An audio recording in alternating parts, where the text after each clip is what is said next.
What is up, everyone? I have a video that I'm going to do. I'm going to kind of tie this home with even the Rippaverse. But if this industry, comic books, graphic novels, whatever, it wants to continue to make money or wants to make money at all, they have some serious adjustments that they have to make, because each month goes on and we start to see these numbers and they don't look good. As reported by ICV2 right here, sales are down from last year, and that includes the graphic novels that they consider manga. So this is why this is important. Manga is still, so you have to understand how bad how bad is the American comic book industry doing when the graphic novels are down 42%. That's almost half, 42% from last year, and still they're getting absolutely destroyed by manga still. So the mangas are down, included, yet still they're destroying the American comic book industry and what it is that they're putting out in this particular genre. And yes, they do. This idea that, well, nobody's putting these out in American comic books is just trades. That is not true, especially the major indies outside of the mainstream guys. And even if you consider the mainstream guys in their trades, they're still getting destroyed, right? The industry has to figure out how to make money. Everybody right now is griping, and unfortunately, the solution that they find to this is asking the mega corporations, or the guys that are attached to the big companies that have the pool of money to lose, they should be paying you guys more. Instead of looking at it like, well, this is a problem that we can resolve, but we need to understand business in the first place. And unfortunately, when they see someone like myself or other companies making money that aren't doing it the conventional way, they think something nefarious is going on. I mean, we've covered this over the years, the just crazy things that are levied at me.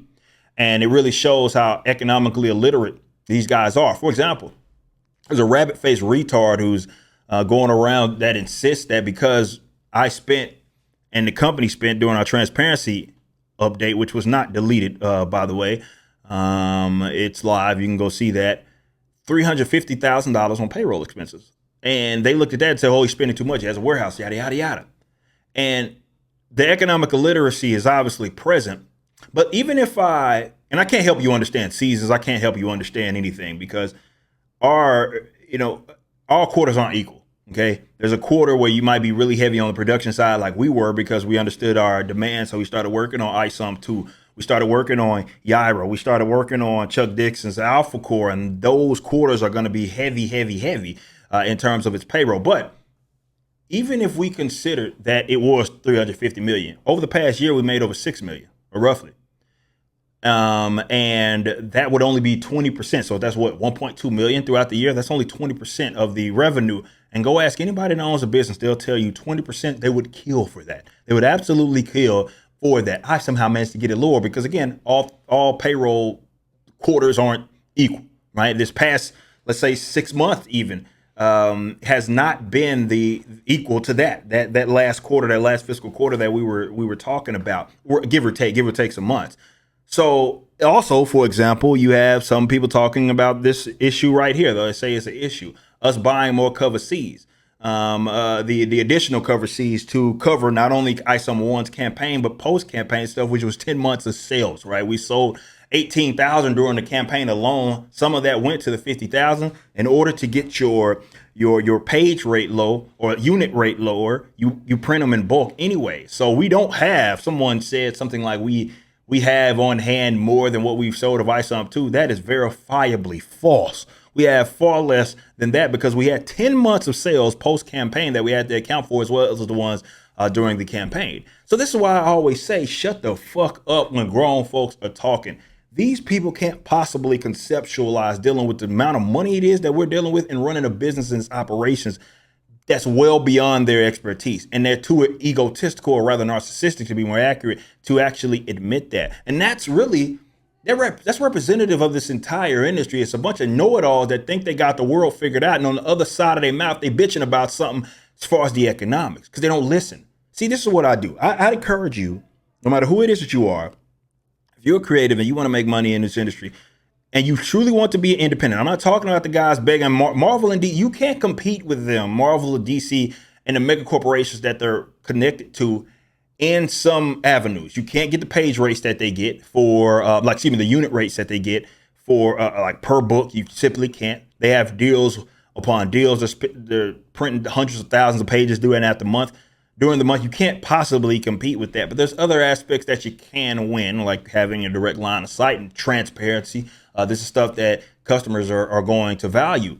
But if you don't understand business, you need to get with someone that does understand business. That's the problem, is that in creative spaces, a lot of these guys, they know it all or think they do because they understand the creativity aspect of it all. Not even that's just more formulaic, just rules that they may have learned in school. But as far as selling the product, they have no idea what the hell they're doing, let alone operating. This is why I said the easy part is the creativity. Now you got to get this stuff to the hands of your customers, especially if you're dealing with physical product.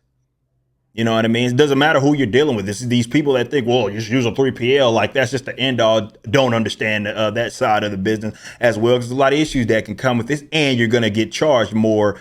Some people, it may be worth it, but the guys that are mid-tier like us, we're actively losing money, producing multiple campaigns throughout the year, selling hundreds of thousands worth of individual items that they would have to pick. We would actively be losing money by the second damn campaign if we were using like a 3PL or a fulfillment center or something. That's why you need to get with people that understand finances, whether it be from the accounting perspective, as well as just from the general operations perspective. You got to have people that know what it is they're doing, and you have to have enough humility to admit that you don't know. Admit that you don't know. That way, because this is how I approach the Rippaverse. I have people on my team in all different aspects of this company that are better at what it is that they do than I am. All right, it's covering your deficiencies. Teamwork make the dream work, as the old saying goes. Don't trick yourself into thinking that you understand this business when you don't. And a lot of people that have been in this business for decades don't understand the business, especially with the technological changes. It's ever changing. They don't get that aspect of it, which is why so many legends are broke. I want this industry to thrive, but in order for it to thrive, y'all got to come to terms with some reality. And as it's going right now, you're looking at unit sales, you're looking at everything top to bottom. It is not spelling good for the industry it is that we love. So let's make some adjustments. If you like this video and want to get into a new comic book universe, visit Rippaverse.com. Our first campaign for ISOM 1 hit $3.7 million, and the pre-order campaign for ISOM 2 is currently live. So go check it out and watch the official launch trailer, which is the first animation of Rippaverse Studios.